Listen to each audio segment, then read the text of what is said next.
Hi there, welcome to the Václava Havla Library and the Havel channel. My name is Ian Willoughby and today we're joined from Helsinki by Minnou Suikka, who wrote the book Václav Havel, The Hope of Europe, Essays and Speeches 1978 to 2002. Minnou, thanks very much for joining us today. I'd first like to ask you, what led you originally to the work and life of Václav Havel? Well, I don't think there was any single factor alone. It was a combination of many things. I think I already knew Havel as a public figure before I ever visited Czech Republic because he was internationally so known. But eventually I started learning Czech and I had an idea that I would like to maybe someday translate something into Finnish from Czech. And I think crucial to this project was that I I spent 3 months in Prague as an intern at the Václava Havla Library, and eventually I realized that the major essays by Havel, they haven't been translated into Finnish, and so many years have been already passed that I decided to try it myself. And I guess it was successful because the book was published in October 2020. So Well, finally, I can say that some of the essays by Havel you are able to read them in Finnish as well. Well, the oldest text in the collection is from the late 1970s. How does the fact that you're translating older texts impact on the work?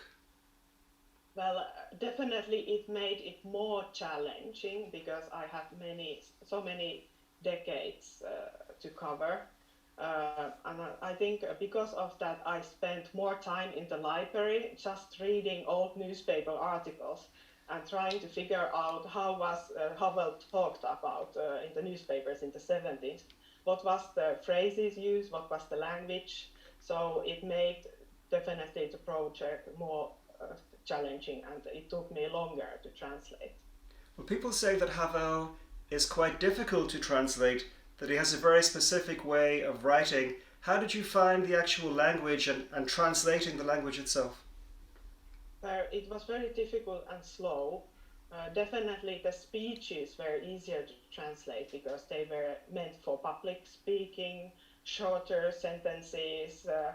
I didn't struggle so much there, but with the essays, definitely I did struggle.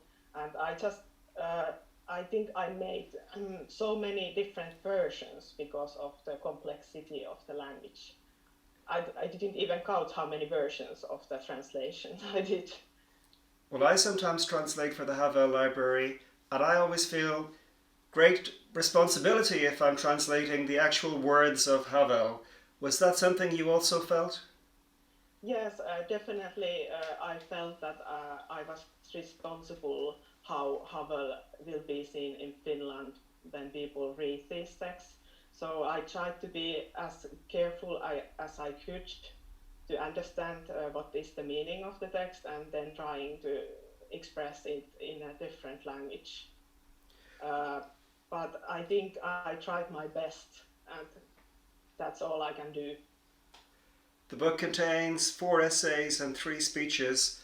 What was your basis for selecting those particular texts?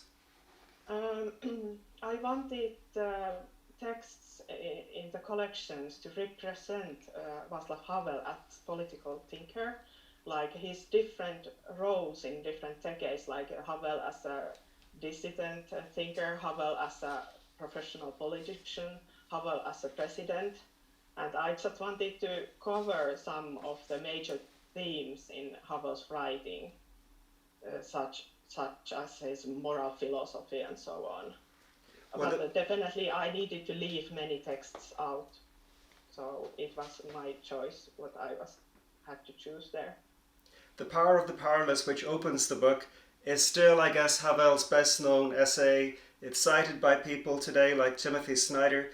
Why do you think it continues to resonate so much?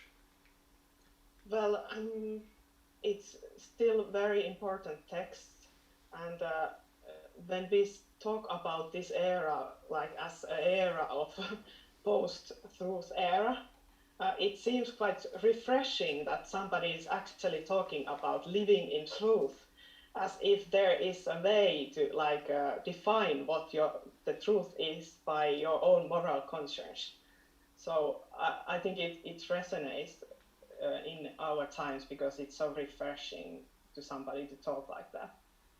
I noticed that you include Politics and Conscience from 1984 as an essay, though it was actually originally a speech, if I'm not wrong.